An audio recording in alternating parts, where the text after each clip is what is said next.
I was a joke in my own family. They never truly saw me as part of the lavish world they had built. I was invisible among those who considered themselves the center of the universe. But tonight, they pushed me to my breaking point. The cheap coupon lay in my hand, its faded print a blatant mockery. $25 off your next purchase at Bargain Mart. That was my 32nd birthday gift. Amidst the glittering chandeliers and overpriced champagne, my family burst into laughter and applause as if they had done something kind. "Oh, Isabella, don't make that face." Andrew, my brother, chuckled, swirling his whiskey glass, his eyes gleaming with smug amusement.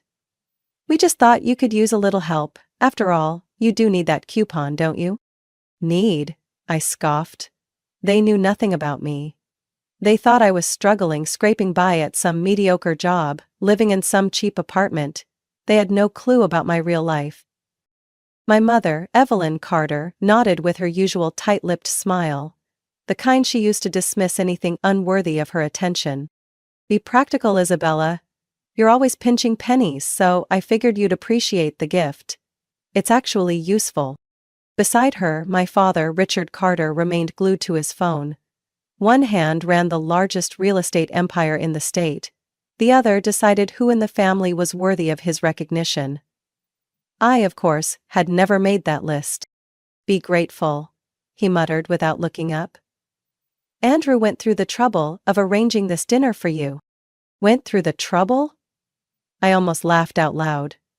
All he had to do was pick up the phone and book a table at the most exclusive restaurant in the city, a place where a single bottle of wine on this table was worth more than the pathetic coupon they had just tossed at me. I clenched the crumpled paper in my hand, my chest cold with realization. I was used to their disdain, but never had it been this blatant. I wasn't a person to them anymore. I was a joke. "Actually," Olivia, my younger sister, spoke up, pulling me from my thoughts. She leaned forward, eyes twinkling with excitement. "Have you thought about Andrew's offer? If you want, he can pull some strings to get you a job as an assistant at Carter Enterprises. It's a great opportunity." A great opportunity? I nearly choked on my drink. They were offering me? Someone who had spent over a decade building my own financial empire, a job as an assistant at the family company? A company I knew better than the fools running it? A company that, in just a few hours, I would officially control? I glanced at my father, expecting him to shut Olivia down, to tell her not to say something so absurd, but no. He nodded, as if it were the most reasonable suggestion in the world. "You should consider it," he said in his authoritative tone. "It's time you learned what real work is." "Real work?" I gripped my wineglass, suppressing the bitter laughter threatening to escape. Who did they think I was, some failure desperate for their pity? I took a deep breath, swallowing down the storm brewing inside me. They would find out soon enough. I set my glass down, my gaze sweeping across each family member. They laughed, enjoying their extravagant dinner, unaware that by tomorrow, everything would change. I smoothed my dress and stood up, my voice calm but sharp as a blade. "Thanks, but I don't need Andrew's help." My mother frowned. "Sit down, Isabella, we're not done eating." I smiled, but there was no warmth in it. "Some of us have more important matters to attend to in the morning." Andrew smirked, leaning back in his chair. "Another part-time gig, or have you finally decided to get serious about your career?"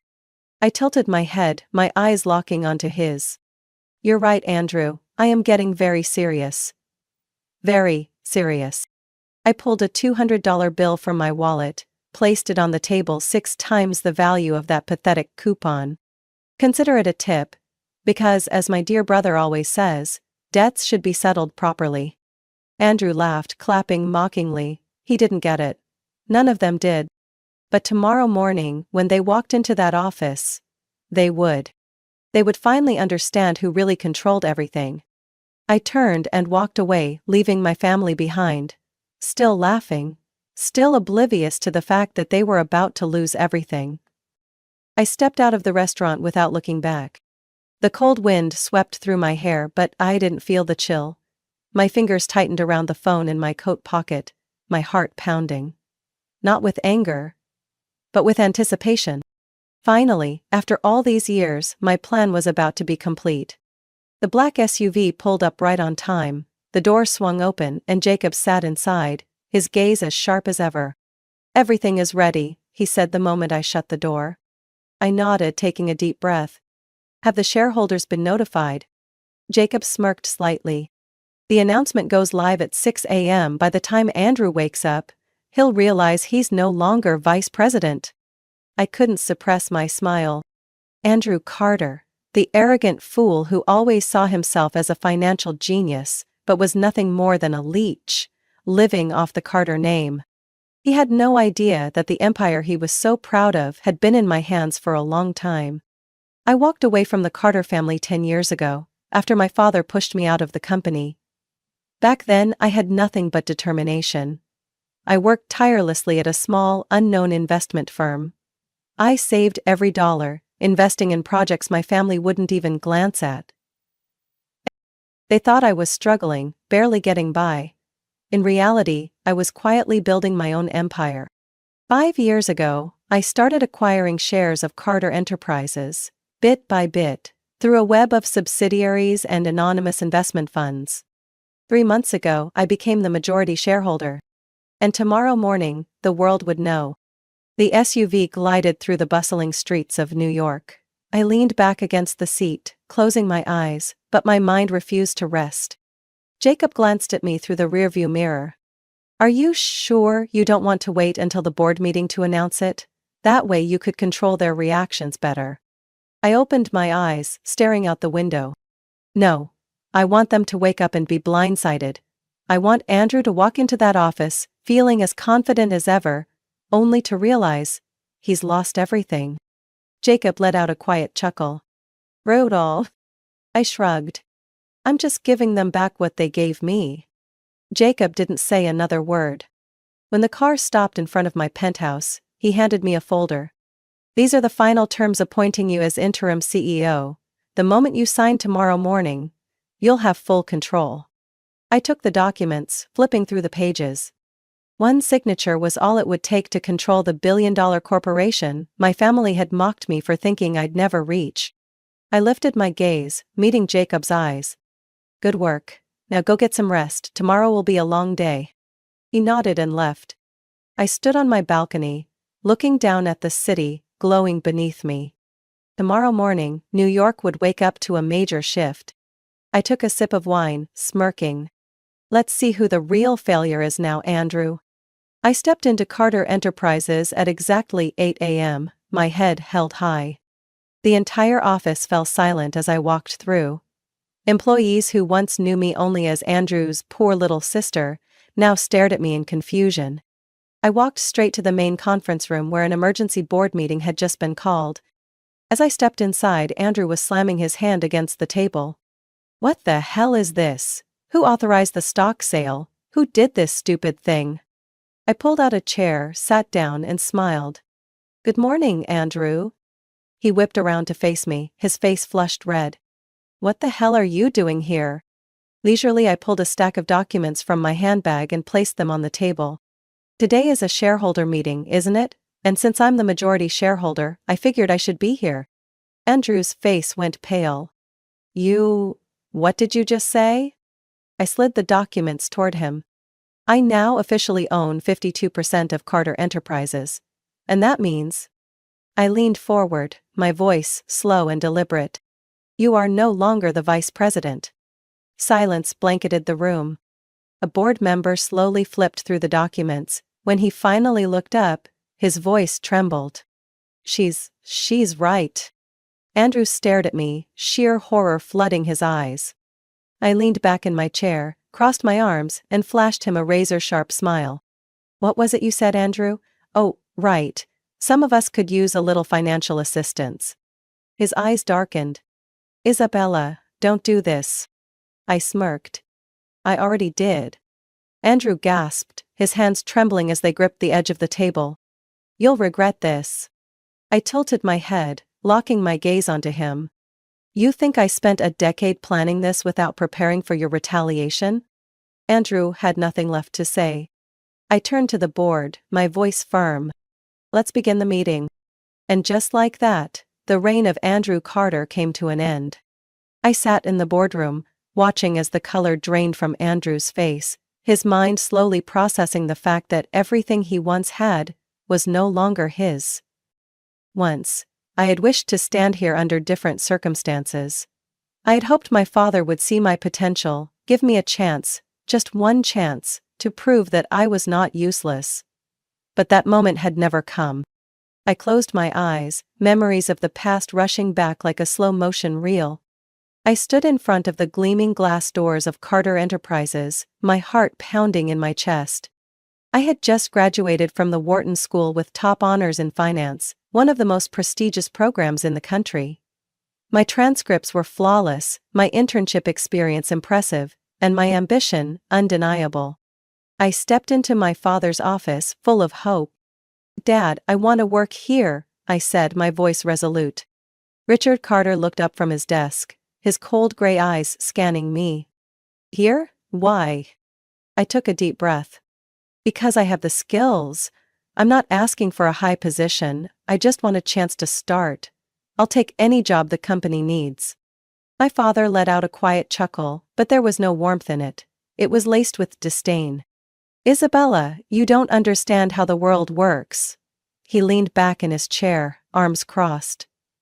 "You don't belong in this company. Business isn't about grades or degrees. You wouldn't survive in this environment." I clenched my fists but kept my voice steady. "I can learn." "No." His voice was cold, unwavering. I bit my lip. "What about Andrew? He has no degree in finance, no experience, so why was he made vice president the moment he graduated?" My father looked at me as if I had just said something utterly foolish. "Because Andrew is the rightful heir to the company, he is a true Carter." I froze. Not?" He didn't answer. I glanced around the office. The place I had once dreamed of working. But at that moment, I realized the harsh truth. They had never intended to give me a chance. Clenching the strap of my handbag, I bit my lip to keep from crying. "Then I'll find my own path." I turned and walked away, not waiting for a farewell. And that was the last day I ever believed I had a place in this family. The struggle of the early days. I left Carter Enterprises with nothing but empty hands. No family backing, no golden path laid out for me. I applied to over 30 companies, but despite my stellar academic record, I had no connections. After dozens of rejections, I finally landed a minor position at a small investment firm, Taylor & Finch. My first job? Making coffee. I wasn't allowed near financial reports. No one saw me as an employee with potential. I was invisible. Just as I had been to my family. But I didn't give up. Every night I stayed at the office later than everyone else. I quietly observed how the investment analysts studied the market, how they made decisions, how they deciphered numbers on financial reports. 3 months later, I convinced my manager to give me a shot at a small project. 6 months later, I was promoted to financial analyst. 3 years later, I became one of the firm's top investment specialists. And all that time, I had been doing something no one knew about. I was investing? The silent moves. While Andrew and Olivia burned through money on luxury vacations, sports cars and mansions, I poured every cent into stocks. I didn't invest in big-name companies like everyone else. I hunted for potential small businesses poised for exponential growth. I built a secret portfolio, brick by brick, stock by stock. Every dollar I earned was reinvested. Not in designer handbags or extravagant dinners, but in power. It took 8 years, but I amassed a fortune beyond anything my family could imagine. And then, I made my move. The day I started buying out Carter Enterprises. I didn't buy shares directly. I used a web of small investment funds, shell companies, and transactions handled by people with no visible ties to me. I bought tiny portions of Carter Enterprises, slowly, discreetly. Everyone believed the Carter family still controlled the company. But the truth? I was the one holding the reins. I watched as Andrew sat frozen, unable to process the news of my takeover. He had no idea what had happened. But I did. Because I had spent an entire decade planning for this moment. The morning I took over. As I stepped into Carter Enterprises the next morning, I felt something unfamiliar. Not because the place was foreign, but because today, I was no longer an outsider. My footsteps echoed against the marble floors, and employees turned to watch me, their gazes filled with confusion and uncertainty. The large glass doors of the boardroom swung open forcefully, dragging a dead silence over the room. At the head of the conference table, Andrew Carter, the man who once sat in power, was hunched over his laptop screen, staring at it intently. He had undoubtedly read the announcement, he knew. But he still hadn't accepted the truth. I pulled out a chair, sat down slowly, exuding confidence. "Good morning, Andrew." His head snapped up, eyes blazing with fury, though he struggled to maintain his composure. You think you can do this?" I gave him a cold smile. "I don't think, Andrew." I did. The board members sat in silence, not daring to breathe too loudly. I placed a stack of documents on the table, my voice calm yet carrying an undeniable weight. According to the latest financial reports, Carter Enterprises has suffered losses for 3 consecutive quarters, especially in the Eastern Division. Coincidentally, the very division under your management. Andrew's hands clenched tightly on the table. "You're trying to pin this on me?" I tilted my head slightly, my gaze razor-sharp. "I don't have to try, Andrew, the numbers speak for themselves." A board member cleared his throat, eyes darting away. We need to discuss the company's financial situation." I nodded, not giving Andrew a chance to interrupt. "Discussion is a great idea. Let's talk about how Andrew managed to lose over $200 million in less than a year." The board murmured. Calmly, I pulled out a second set of documents and flipped to the key page. And not just that, according to the internal audit, Andrew has funneled more than $5 million from company funds into personal expenses.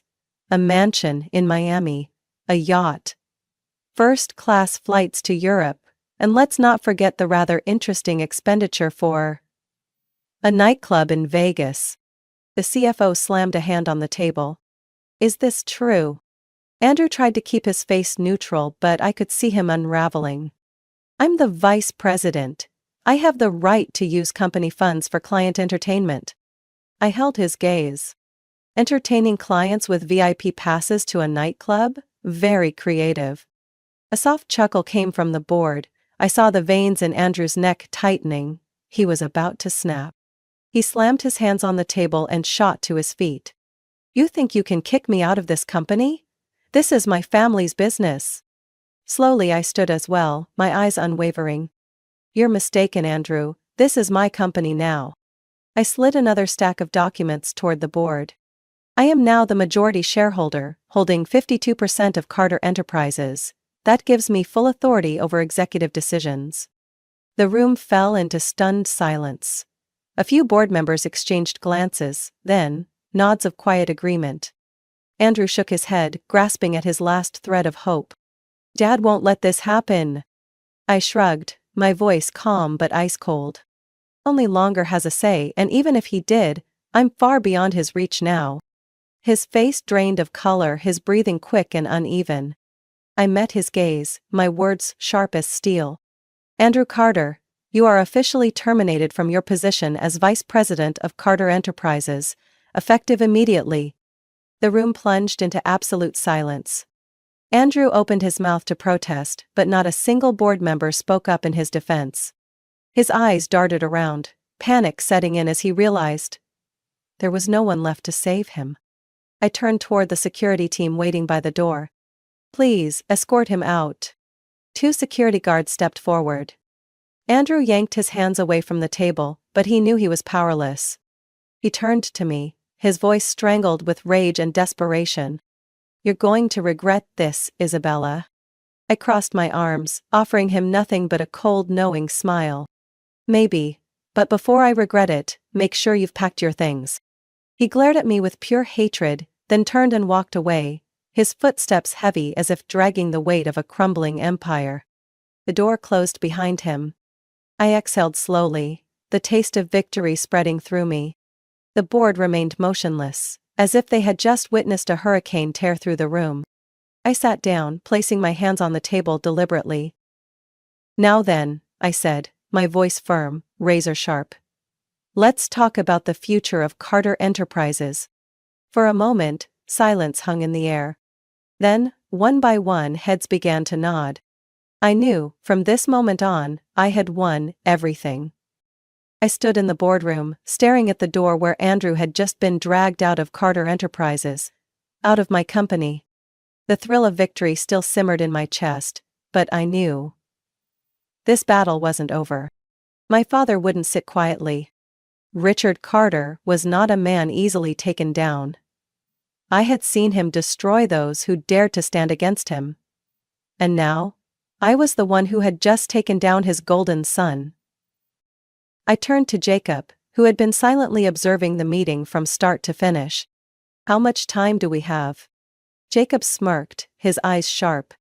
"Not long, I just got word from the lawyers. Richard has officially filed a lawsuit." I let out a dry chuckle. I had been expecting this. "What are the charges?" Jacob pulled out a stack of documents and set them in front of me. "He's accusing you of insider trading, claiming you used privileged information to illegally acquire shares." I flipped through the pages, scanning the bold printed allegations that read like a declaration of war. I smirked. "He really thinks this will stop me?" Jacob crossed his arms, nodding slowly. "No, he doesn't think he can win. But winning isn't the point." I knew that. Richard's goal was to drag the case out, entangle me in years of legal battles, tarnish my reputation with the board, and create enough instability to turn shareholders against me. An old trick.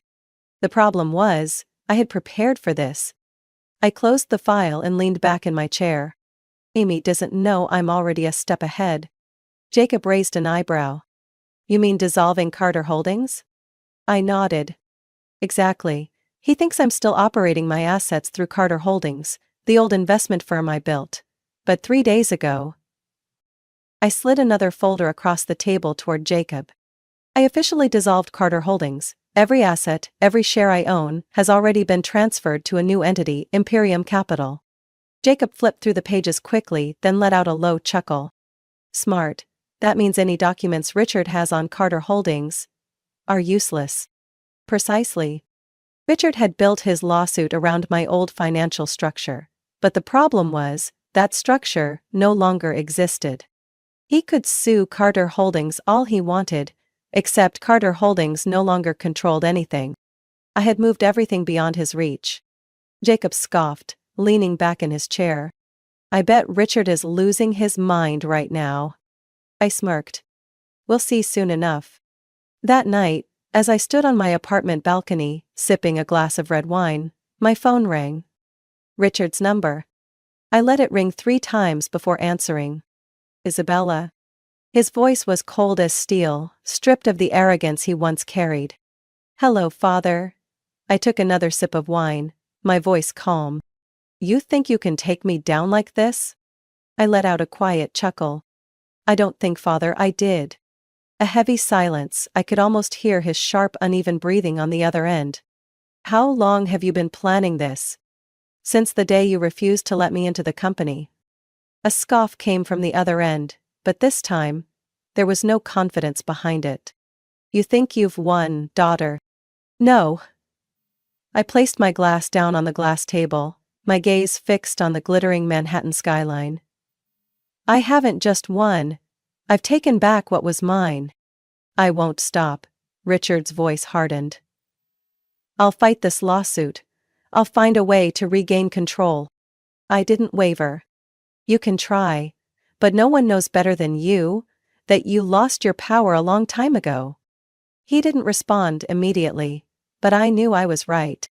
"If you were still in control, you wouldn't be calling me tonight." Silence. Long. Heavy. I could almost picture his face, his eyes burning with fury, bitterness, and helplessness. Finally he spoke, his voice low and sharp as a blade. You really are my daughter. I smirked. That's the only thing you can take pride in about me. I ended the call. Below, the city lights glittered, as if nothing had changed. But I knew. Richard Carter's entire world had collapsed in a single night. I knew Andrew wouldn't go down without a fight. He had never faced failure before. He had lived his entire life under our father's protection, spending money recklessly without a care in the world. But today, he had nothing left to cling to. I left the office after my meeting with the board, but I kept a close watch on his every move. I knew he would try to turn the tables. Of course. I had already anticipated it. 2 days after his termination, Andrew suddenly stormed back into Carter Enterprises. He no longer looked like a powerful vice president. His hair was disheveled, his eyes bloodshot from lack of sleep. He barged straight into my office, no knock, no hesitation. You think this is over, Isabella? I lifted my gaze, unfazed. You still haven't learned your lesson, Andrew. He slammed a stack of documents onto my desk, his face twisted with rage. I contacted some loyal shareholders. I can apply pressure to get my position back. I scoffed, pushing the stack of documents aside as if they were worthless. Which shareholders? The ones who benefited from your shady business deals? Leaning back, I locked my cold gaze onto him. Do you really think I just sat here, waiting for you to strike back without preparing? Andrew hesitated slightly. I pulled another file from my drawer and tossed it onto the table in front of him. I ordered a full financial audit the moment I took over the company. His body stiffened, his eyes flickering with unease. And guess what? I continued, my voice razor sharp. You left a trail, everywhere. Andrew flipped open the file, his face turning pale as he scanned the contents. $5 million for a beachfront mansion? $2 million for a yacht? $500,000 poured into high-end nightclubs? And this? This is just the tip of the iceberg. He swallowed hard, his hands trembling. This can't be official evidence. I met his eyes, unwavering. I've already sent the full report to the SEC. Andrew inhaled sharply, his entire body tensing. You're joking. No. And under federal law, embezzlement of funds from a publicly traded company is a serious crime. The penalty? Anywhere from 5 to 20 years in prison. A bead of sweat rolled down his temple. I smiled. Calm, yet deadly.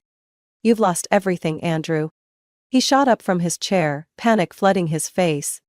I can negotiate. We can find a way to fix this. I crossed my arms, shaking my head slowly. No, Andrew.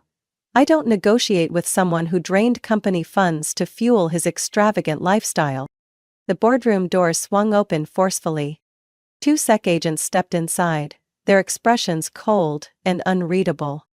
Mr. Andrew Carter? Andrew spun around, his face drained of color. We have a warrant for your arrest on charges of embezzlement and securities fraud. No, I can explain. The agents didn't listen. They cuffed him in front of the entire office staff. Andrew thrashed. Dad won't let this happen, he'll save me. I stared at him, my gaze sharp as a blade. You think Dad will save you? Andrew froze, eyes widening. Right at that moment, my phone rang. The name on the screen. Richard Carter. I put it on speaker for everyone to hear. Richard's voice was calm, devoid of emotion. I'm not going to do anything, Andrew. Andrew stood in stunned silence. Dad, you can. Richard sighed. You've caused too much trouble. Now you have to deal with the consequences. Andrew let out a choked, desperate sound. Dad. I'm your son. I'm the heir to this family. Richard let out a cold, bitter laugh. No, Andrew, you were just a mistake. The call ended abruptly. Andrew stopped struggling. He stood there, handcuffed, betrayed by the very man he had worshipped his entire life. I stepped closer, leaning in to whisper in his ear. You've lost, and this time, no one can save you. He turned to me, his eyes burning with hatred. You'll pay for this, Isabella. I simply shrugged. Good luck in prison, Andrew. He was escorted out of the office, Every employee's eyes locked onto the scene. I stood still, head held high. Andrew had built his entire life on wealth, power, and our father's protection. But today, he lost everything. And me? I was still standing, untouchable. The boardroom remained frozen in shock. Andrew Carter, the so-called rightful heir of this company, had just been let out in handcuffs, with no one left to save him. I stood in the center of the room, absorbing the tense atmosphere. Some board members darted nervous glances at me, while others hastily flipped through the documents on the table, searching for an escape route. But there was none. I slowly swept my gaze over them, my voice sharp, yet unhurried. I believe it's time we make some official changes. No one objected. One of the CFOs cleared his throat, struggling to compose himself. Miss Isabella, as the majority shareholder, do you have a nomination for the position of chairman of the board? I placed both hands on the table, steady and commanding.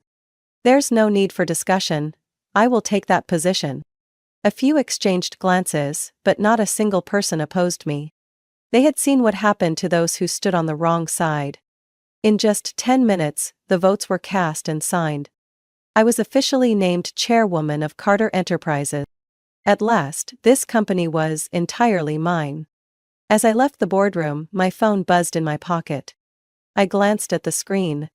Richard Carter. I didn't rush to answer. I let it ring 3 times, savoring every second he was forced to wait. Then, I picked up. What is it, Father? Richard's voice was low, stripped of its usual arrogance. You think you've won, Isabella?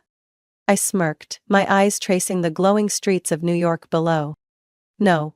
I haven't just won, I've taken back everything. Silence? I could picture his face. A man who once held absolute power, now watching everything crumble before him. Andrew destroyed this family, Richard muttered, his voice cold. I let out a quiet laugh. No, you destroyed it a long time ago. A sharp breath on the other end. But no denial. I pulled the phone away from my ear, ready to hang up. This time, Father, you have no more moves left to play. And with that, I ended the call. Richard Carter was powerless. And I had just risen to the top. That night I returned to my penthouse, a place no one in my family had ever set foot in. It sat on the 70th floor of a towering skyscraper, overlooking the entire city. Every piece of furniture was flawless. Just like every detail of my decade-long plan. Jacob was already there, 2 glasses of champagne waiting on the table. He watched me, his eyes filled with something I rarely saw in others. Respect. So, you finally did it, he said. I picked up my glass, swirling the golden liquid inside the crystal. Not just did it, I clinked my glass against his, my voice a quiet but unwavering declaration. I took back everything. Jacob chuckled, shaking his head. I have to admit, this was one of the most brilliant takeovers I've ever witnessed. I took a slow sip, my eyes locked onto the city lights flickering below. Everything the Carter family once owned now belonged to me. I was no longer the girl I once was, the one who stood outside my father's office, begging for a chance. Now I was the one in power. Jacob set his glass down, crossing his arms. So what now? You've taken the company, you've taken down your father and Andrew. Do you really think this is the end?